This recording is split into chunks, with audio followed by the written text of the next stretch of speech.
Good morning, everyone. I pray that your Thursday you were able to find spaces and places of joy, of peace, times when you could laugh, times when you could smile, times when you could just marvel at the beauty that surrounds us if we only pay attention. This morning I took a walk on a different path and I was able to observe a rabbit in someone's front yard. And it made my heart warm because when I first moved into my home almost 30 years ago, there used to be rabbits in my front yard.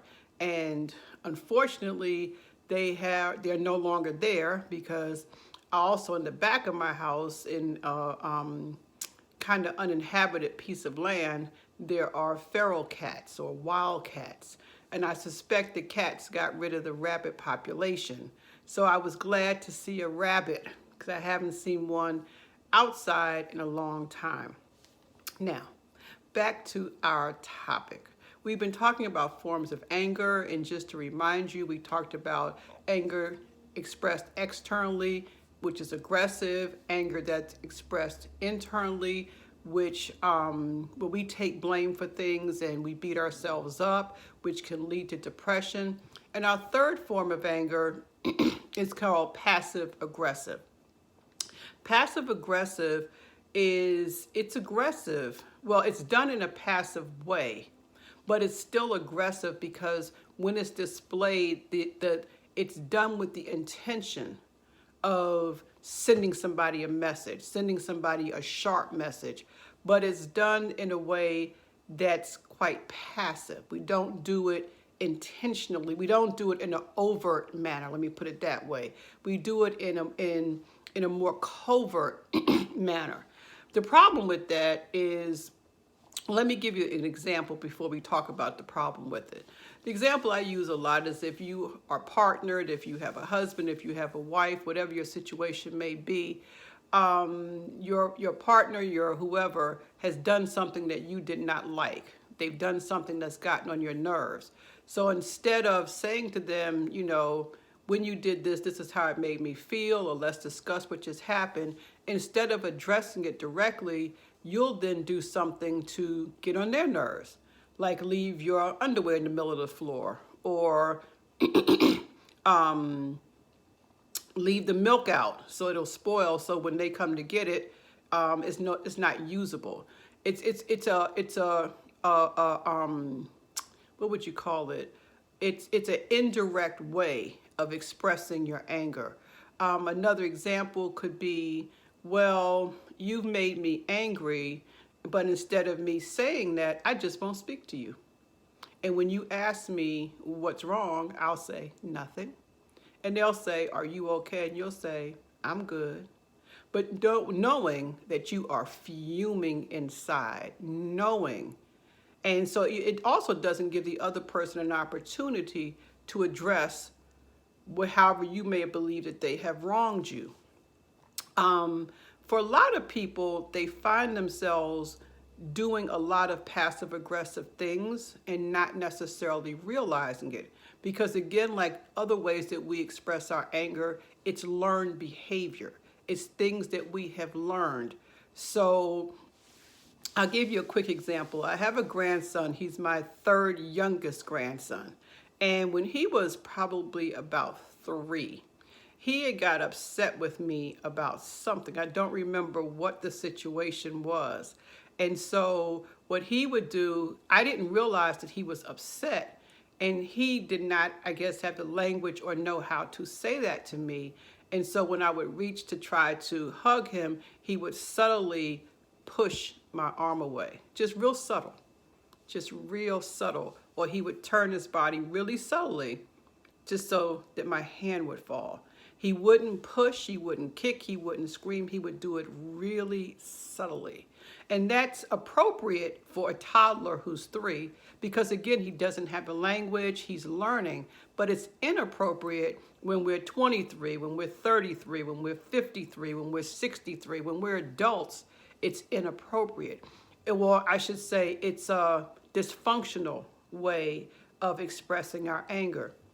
Now, one of the reasons why one of the challenges is when you address your anger in a passive aggressive way, there's a good chance that the person who you're angry with has no idea what they've done or why you're angry. They have no idea.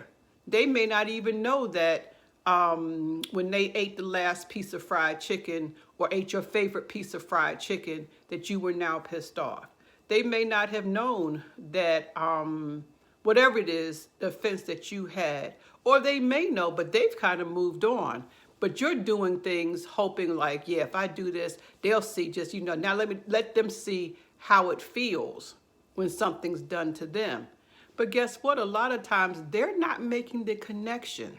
They're really not making the connection, So it's healthier to be able to say, when you did this, it made me angry. Because reality is, or the bottom line is, people cannot read your mind. And I'm going to say that again. People cannot read your mind. They don't know what you're thinking. They don't know how you're feeling. They don't know, even if you're grimacing with a mean look on your face, they don't actually know where that may be coming from, and they may not be making the connection that they are the cause of it.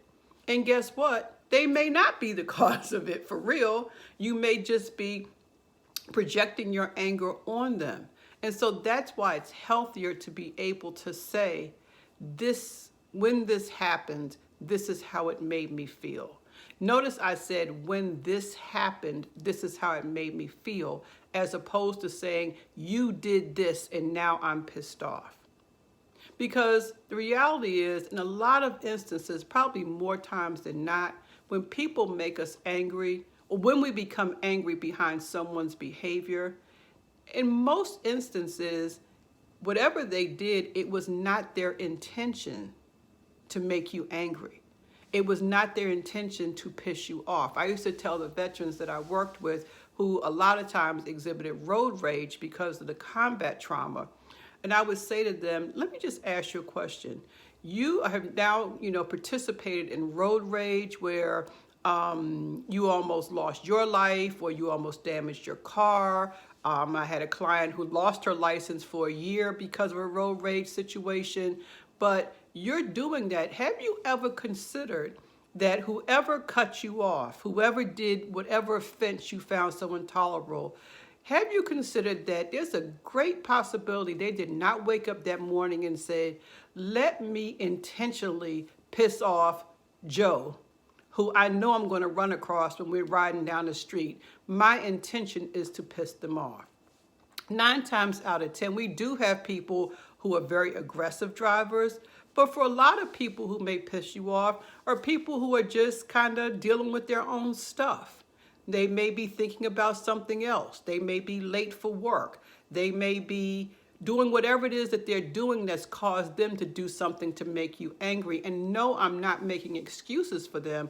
What I'm trying to get you to understand is that people's intention in a lot of instances is not what you believe it to be. So instead of responding in a passive aggressive way, and tell you, let's keep using road rage. So someone cuts you off and you get upset. And so a passive aggressive response, it's sort of an aggressive response, but it's a passive aggressive response for real, is you speed up, get in front of them, and then start driving really, really slow. Okay? And you're going to show them, you cut me off, so I'm going to get in front of you, and then I'm going to drive really slow so I can make you feel as angry as how I feel. That's a passive-aggressive response. And in a lot of instances, it does not end well. So the task in addressing passive-aggressive responses to anger is to give yourself permission to say how you feel or to check in with the other person. If someone says, are you okay? Are you upset? Own it and say yes, and then begin to have a conversation as opposed to doing something to make them angry to pay them back. So I've said a lot. It's a lot for us to process. It's a lot for us to think about. Know that I am rooting for you. I am so pleased each time I read a comment when someone says, I tried what you had talked about in the video, I'm working on it, and I've made some progress. Or even if they say, I listened to the video and I recognize that it's hard, but I have a desire to grow. This is a non-judgment zone. We believe in taking baby steps. We believe that any step that you make, just watching the video, is a step forward. So today, I want you to be gentle with yourself and to practice when you're feeling angry to pay attention to how you are expressing it and to do that on purpose. I will talk with you tomorrow. Have a wonderful day. Bye-bye.